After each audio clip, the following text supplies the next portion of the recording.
শাইখ আহমদুল্লাহ উনি একটা উত্তর দিয়েছিল, ওনাকে সেম প্রশ্নই করা হয়েছিল যে প্রেম বিয়ানিয়াতে যদি প্রেম করে যায় না, তখন উত্তর দিয়েছিল একটা কথা, যদি কোনো ব্যক্তি কোরবানি ভালো কাজ কিনা ভালো কাজ, বিবাহ করা ভালো কাজ, তাহলে বিয়ে করার নিয়তে প্রেম করা কেমন, কুরবানির নিয়তে গরু চুরি করা যেমন। কথা কি বুঝতে পেরেছেন? কুরবানি ভালো কাজ, বিবাহ ভালো কাজ। প্রেম করা হারাম, গরু চুরি করা হারাম।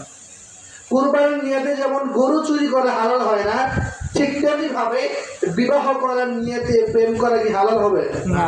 কথা বলে হালাল হবে না? হালাল হবে না। না, আশা করি বোঝা গেছে।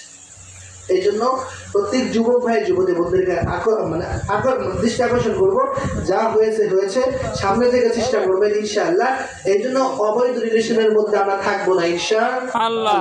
এবং মা বোনেরা যারা বড় হয়েছেন, বাবারা যারা আছেন, এবং বাবা হিসেবে চিন্তা করবেন যা হয়েছিল হয়েছে, আপনার সন্তানকে যদি এইটা ধরায় দেন, এক ফাইলে যথেষ্ট। কয়েক ফাইলে যথেষ্ট, এক ফাইলে যথেষ্ট, আর কিছু লাগবে না। ওই যে হাফিজুর রহমান সিদ্দিক একটা কথা বলে, একজন ব্যক্তি এসে বলতেছে, হুজুর আমার মেয়ে এসএসসি পাস করছে, একটা ফোন কিনে দিদি, আইফোন। হ্যাঁ, ভালো। একদিন বলে এসে রাস্তার গাড়ি কান্নাকানি করে, কিনে কান্দশীল লেগে বলে, হুজুর যে মেয়েটাকে এসএসসি পরীক্ষায় পাস করার কারণে আইফোন গিফট করছিলাম, সামান্য একদিনের ব্যবধানে আমার মেয়েটা হিজরত করছে। মেয়েটা কি করছে? হিজরত করছে। কি করছে? অমুক গ্রামের অমুক এলাকার একজন বাবা খোর, ইয়াবার খোর ছেলের সাথে, মানে রাত্রিবেলা না দিনের বেলা বৃষ্টি ধরে চেহারা যায় না এমন একটা ছেলেকে পছন্দ করে চলে গেছে। এমন ঘটনা সমাজে আছে না নাই? আছে।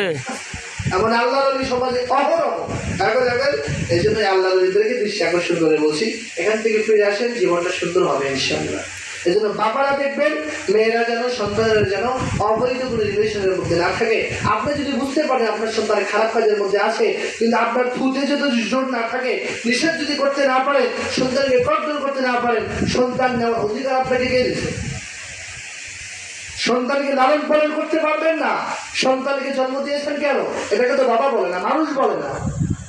এই জন্য একটা সন্তান জন্ম দেন, কিন্তু সন্তানকে লালন পালন করতে হবে ইসলাম দিয়ে। কতটা কারণ? তাহলে এক নম্বর অধিকারের কথা বললাম, সন্তানের বিবাহের পূর্বে বাবা এবং মায়ের পক্ষ থেকে এক নম্বর অধিকার হলো, বাবা চিন্তা করবে নেককার একটা মায়ের ব্যবস্থা করে দেওয়া, আর মা চিন্তা করবে ছেলের চেহারা যেমনই হোক, কিছু পারুক বা না পারুক, ইসলাম মানে আমাকে বজায় রাখার চেষ্টা করবে। দু একবেলা খাওয়া না খাওয়া পড়তে যাই কিছু করুক না কেন, আমার ইসলামকে মানা চলার চেষ্টা করবে। আর কিছু হোক বা না হোক, মা বোনেরা কোনো অভিযোগ না করে তার সঙ্গে বিবাহ আবদ্ধ হয়ে যাবো। একটা কোটি কোটি চাকরিজীবীর সাথে আপনার বিবাহ হয়েছে, কিন্তু সকাল বিকেল আপনাকে চাকরানির মতো খাটায়, এবং রাত্রিবেলা 12টার সময় ড্রিঙ্কস করে আসে, মদ গেলা সিগারেট খেয়ে আসে, ওই স্বামী থাকার চেয়ে না খাওয়া ভালো। 2 বছর পরে দেখা যায় ওই স্বামীর বাসায় ওই স্ত্রীর ঝুলন্ত লাশ। একেবারে দেখা যাচ্ছে প্রতিনিয়ত এই ঘটনাগুলো ঘটতেছে। এই জন্য আপনার সন্তানকে, আপনার মেয়েকে টাকাওয়ালার সঙ্গে বিবাহ দেওয়ার কথা নিষেধ করছি না, বাকি একজন মানুষের সঙ্গে বিবাহ দিবেন, কুলঙ্গারের সঙ্গে বিবাহ দিবেন না। আপনার স্ত্রী, আপনার মেয়ে একবেলা খাক কম খাক বা বেশি খাক, এটা কোনো ব্যাপার না, কিন্তু আপনার স্ত্রীকে ভালো রাখতে চাইলে ইসলামিক মাইন্ডের মানুষের সঙ্গে বিবাহ দেওয়ার দরকার আছে না নাই? আছে। আপনি মনে করছেন টিকটকার মেয়েকে বিবাহ করবেন, আপনি একজন ফেসবুক চালায়, বড় একটা কন্টেন্ট ক্রিয়েটার, এমন একটা ছেলের সঙ্গে বিবাহ বসবেন, আর আপনার সন্তান ভালো সন্তান হবে এটা আশা করা যায় না। 2 নম্বর অধিকার, আপনার সন্তান যখন দুনিয়াতে আসবে, আসার পরে 1 নম্বর অধিকার থাকবে, কমপক্ষে সুন্দর একটা নাম রেখে আকিকার ব্যবস্থা করে দেওয়া। এটা ইসলামের কথা। সুন্দর একটা নাম রেখে আকিকার ব্যবস্থা করা। এখন যদি নাম দেওয়া যায়, নামের যে কঠিন পরিস্থিতি, আমাদের শেরগঞ্জ জেলায় নামটা একটু ভালোই আছে, অনেক এলাকার নামের এমন পরিস্থিতি, এবং অনেক মানুষ আনকমন খুঁজতে যায়।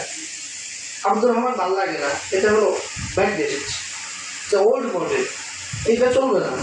এখন কি আনকমন নাম খুঁজতে গিয়ে এমন নাম রাখে, তুকার জীবান। কোরআনের মধ্যে আছে তুকার জীবান। আরে ভাই, কোরআনের মধ্যে থাকলে কি নাম রাখা যায়? কোরআনে তো ফেরাউনের নামও আছে, ফেরাউন নাম রাখা যাবে না। সেই হিসেবে সন্তান দুনিয়াতে আসার আগে, বিবাহের আগে একটা অধিকারের কথা বলেছি, বুঝেছেন? মা বোনেরা এবং ভাইয়েরা, যুবক ভাইয়েরা, বাবারা সবাই খেয়াল রাখবেন ইনশাআল্লাহ। আর 2 নম্বর অধিকার, যখন সন্তান দুনিয়াতে আসবে, সুন্দর একটা নামের ব্যবস্থা করে, আকিকার ব্যবস্থা করে 7 দিনের মাথায়। অথচ এই ক্ষেত্রে দেখা যাবে শতকরা 98% মানুষের আমরা আকিকা করি না, আছে না নাই? আকিকা করি না, সন্তানের বালা মুসিবত দূর হয় না। এটা করবার চেষ্টা করবো ইনশাআল্লাহ। 2 আর 3 নম্বর কাজ হবে সন্তান। আমি বলছি না আমি এডুকেশন অফ জেনারেলের বিরোধিতা করি না, আমি জেনারেল এডুকেশন বিরোধী না, কিন্তু আমি এতটুকু আপনাকে বলবোই, আপনি আর যত কিছুই করেন বা না করেন, যাই হোক বা না হোক, সন্তানকে কোন পক্ষে যেন সন্তান দেখে দেখে রব্বে কারীম আল্লাহর সঙ্গে কথা বলতে পারে এমন যোগ্যতা অর্জন করে দেওয়া প্রতিটা বাবার দায়িত্ব, প্রতিটা মায়ের দায়িত্ব। এক্ষেত্রেও দেখা যাবে শতকরা 98% বাবা ফেল। ঠিক না বলেন? কষ্ট লাগবে, খারাপ লাগবে, কিছু করার নেই। আপনি নিজেও পারেন না, কপালটা নিজেরও পড়েছেন, আপনার সন্তানও পারে না। কত মানুষ আমরা নামাজ পড়ি করে কষ্ট লাগে বাবা, কষ্ট করে নামাজ আপনারা পড়ছেন, কিন্তু আমাদের একটু ক্রিয়াতের মধ্যে কম বেশি হওয়ার ফলে বাবা আমাদের নামাজ হয়ই না, হচ্ছে না। তারপরে এই প্রচন্ড শীতের মধ্যে কষ্ট করে অনেক বৃদ্ধ মানুষকে দেখি কাঁপতে কাঁপতে মসজিদে আসে, কাঁপতে কাঁপতে মসজিদে আসে, সারা রাত ঘুম হয় না।